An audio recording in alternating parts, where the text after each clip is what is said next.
नमस्कार, मैं doctor Niti Chadha Negi metro heart hospital में सीनियर कार्डियोलॉजिस्ट हूँ। 29 सितंबर को हमने वर्ल्ड हार्ट डे सेलिब्रेट किया है। हालांकि वर्ल्ड हार्ट डे हम हर साल सेलिब्रेट करते हैं, बट इस साल ये डिफरेंट था इसलिए कि इस बार जो हमारी पॉपुलेशन की पार्टिसिपेशन थी इस वर्ल्ड हार्ट डे पे वो बहुत अच्छी थी, बहुत ज़्यादा थी, स्पेशली यंग जनरेशन की पार्टिसिपेशन से मैं ऐसे बोलूँगी कि लोग बहुत अवेयर थे कि हार्ट आज हम वर्ल्ड हार्ट डे सेलिब्रेट कर रहे हैं। वर्ल्ड हार्ट डे का मतलब क्या है?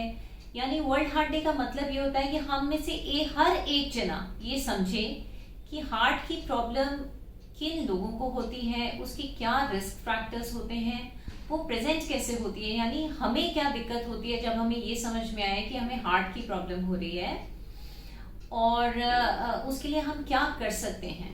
वर्ल्ड हार्ट डे पे हमने जो वीडियो रिलीज किया था उसमें हमने ये डिस्कस किया था कि हार्ट अटैक और सडन कार्डियक अरेस्ट ये दोनों क्या होते हैं और ये दोनों एक दूसरे से कैसे डिफरेंट हैं। बहुत लोग इस बारे में कंफ्यूज करते हैं कि हार्ट अटैक हो गया या कार्डियक अरेस्ट हो गया ये एक ही चीज है। ये हमने डिस्कस किया था, ये दोनों अलग अलग चीजें हैं। आज के वीडियो में हम ये डिस्कस करेंगे कि हार्ट की प्रॉब्लम्स के रिस्क फैक्टर्स क्या हैं, यानी किन लोगों में ये डिजीज ज्यादा देखी गई है और हम इससे कैसे बच सकते हैं। जहां तक रिस्क फैक्टर की बात है, हम सब जानते हैं कि ब्लड प्रेशर वाले पेशेंट्स को ये प्रॉब्लम ज्यादा देखी गई है। सिमिलरली जिन लोगों को डायबिटीज है या जिनकी शुगर ज्यादा रहती है उन लोगों को ये प्रॉब्लम होती है। कोलेस्ट्रॉल हाई होने से भी ये प्रॉब्लम देखी गई है। इनके अलावा क्या कारण है जिनसे हमें हार्ट की प्रॉब्लम हो सकती है? हम ऐसा अज्यूम करते हैं कि हार्ट की प्रॉब्लम 60 इयर्स या उससे अबव ही स्टार्ट होती है, बट मैं ये मिसअंडरस्टैंडिंग क्लियर करना चाहती हूँ कि हार्ट की प्रॉब्लम एक्चुअली एज रिस्ट्रिक्टेड नहीं है। बहुत सारे यंग लोगों को भी हार्ट की प्रॉब्लम हो रही है। यहाँ तक कि 25 से 30 साल के यंग इंडिविजुअल्स में भी हार्ट की प्रॉब्लम देखी गई है। इवन हार्ट के लोग 30 इयर्स या मैंने तकरीबन 22 साल के लड़के में भी हार्ट अटैक देखा है। मैसिव हार्ट अटैक जिसमें अचानक से उनको छाती में दर्द हुआ और जब एंजियोग्राफी हुई तो उसमें उनकी मेन आर्टरी कंप्लीटली ब्लॉक थी।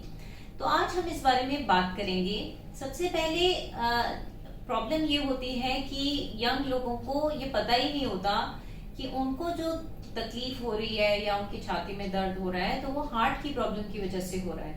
तो आज समझते हैं कि हार्ट की प्रॉब्लम एक्चुअली कैसे महसूस होता है, हार्ट के पेशेंट्स को महसूस क्या होता है, क्या उनकी प्रॉब्लम्स होती है, क्या डिस्कम्फर्ट होता है। सबसे पहले छाती में दर्द के बारे में बात करते हैं। छाती में दर्द अगर हार्ट की वजह से है तो वो कैसे होता है?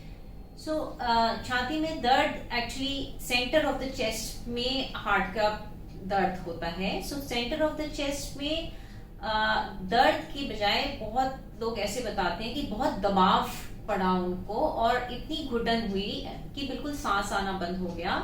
और ये जो छाती का सिम्टम है वो छाती से लेके दोनों आर्म्स में पेन हो सकता है या दर्द दबाव जैसा महसूस हो सकता है और गले से ये जॉ रीजन तक जाता है। तो ये जो हार्ट की प्रॉब्लम होती है ये कई अलग अलग तरह से दर्द होते हैं। कुछ लोगों को सिर्फ जॉ में पेन होता है तो ये लोग तो बिल्कुल मिस कर देते हैं कि ये हार्ट की वजह से हो रहा है। इम्पॉर्टेंट बात यह है कि अगर इन एरियाज में यानी जॉ में, नेक में, सेंटर ऑफ द चेस्ट में या आर्म्स में कोई भी दर्द इस तरह से हो रहा है कि जैसे हम एक्टिविटी कर रहे हैं या हम चल रहे हैं या हम एक्सर्शन कर रहे हैं, हमने सीढ़ियां चढ़ी या हम वेट लेके चलना शुरू किया है या कोल्ड वेदर में चल रहे हैं, तब ये सिम्टम अराइज होता है। और हम जब बैठ गए, हमने आराम कर लिया या हम कोल्ड वेदर से हट गए, हमने अपने आप को वार्म कर लिया तो ये दर्द ठीक हो गया। ये बेसिकली हार्ट का सिम्टम होता है। मैं इसको रिपीट करती हूँ। चलने से या सीढ़ियां चढ़ने से या ठंडे वेदर में सीढ़ियां चढ़ने से या एक्सर्शन करने से अगर जॉ में आपको पेन होता है या सेंटर ऑफ द चेस्ट में दबाव होता है या आर्म में पेन होता है तो वो हार्ट का सिम्टम है, वो चाहे आपको यंग एज में हो रहा है या आपको बड़ी एज में हो रहा है, आपको अपने कार्डियोलॉजिस्ट से मिलना चाहिए। और अगर वो आपको हार्ट के टेस्ट एडवाइज करते हैं तो प्लीज उनको करवाइए, क्योंकि ऐसा नहीं है कि यंग इंडिविजुअल्स में हार्ट का प्रॉब्लम नहीं हो सकती है। सो ये तो है छाती में दर्द का सिम्टम। एक बहुत इंपॉर्टेंट चीज मैं ये भी बोलना चाहूंगी कि बहुत लोग इस बात में कंफ्यूज हो जाते हैं कि क्या ये जो मेरे को छाती में डिस्कम्फर्ट हो रहा है वो गैस की वजह से हो रहा है। बहुत लोग बोलते हैं कि हमने रात को ये खा लिया था इसलिए हमें ये डिस्कम्फर्ट होना शुरू हो गया। तो आपको ये देखना है कि क्या मतलब हमने खाया था, हम बैठे बैठे खा रहे थे तो अचानक से हमें डिस्कम्फर्ट हुआ, या हमें चलते फिरते भी ऐसी दिक्कत होती है। एक बात। दूसरी बात, अगर हमने कुछ ऐसी चीज खाई है जो हम सालों से खा रहे हैं लेकिन हमें कभी कोई दिक्कत नहीं हुई है, लेकिन आज हमें कुछ ऐसा दर्द हुआ या भारीपन आया जो पहले कभी नहीं हुआ था, तो आपको अलर्ट होने की जरूरत है और अगर हो सके तो अपने हार्ट के टेस्ट करवाइए। ये तो है छाती में दर्द के बारे में। दूसरा बहुत इंपॉर्टेंट सिम्टम हार्ट का होता है सांस में दिक्कत। सांस में दिक्कत फिर से सेम वैसे ही होती है जैसे चलने में सांस की दिक्कत हुई, या सीढ़ियां चढ़ने से, या कोल्ड वेदर में ठंडी के टाइम पे आपको सांस की दिक्कत हो रही है, और जब आप बैठ जाते हैं, आपने आराम कर रहे हैं और आपको ये सांस की दिक्कत ठीक हो गई है, ये बहुत इंपॉर्टेंट सिम्टम है हार्ट की प्रॉब्लम का। तो ऐसे लोगों को हार्ट का अपना टेस्ट करवाना चाहिए।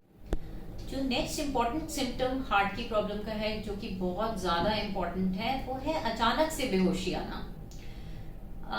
हम लोग बहुत ज्यादा कंफ्यूज कर जाते हैं कि बेहोशी आई है तो हम अपने ब्रेन के डॉक्टर को मिलने चाहते हैं कि भाई कोई बेहोश हो गया, हमारा कोई नियर एंड डियर वन को बेहोशी आई है, तो हम सोचते हैं उनको ब्रेन की प्रॉब्लम है।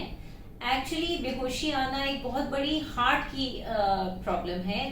हार्ट के अपने टेस्ट कराने इंपॉर्टेंट हैं। अपने कार्डियोलॉजिस्ट को मिलिए, क्योंकि बेहोशी हार्ट का एक बहुत इंपॉर्टेंट सिम्टम है, एक तरह से अर्ली वार्निंग साइन है एक सडन डेथ या सडन कार्डियक अरेस्ट की पॉसिबिलिटी का।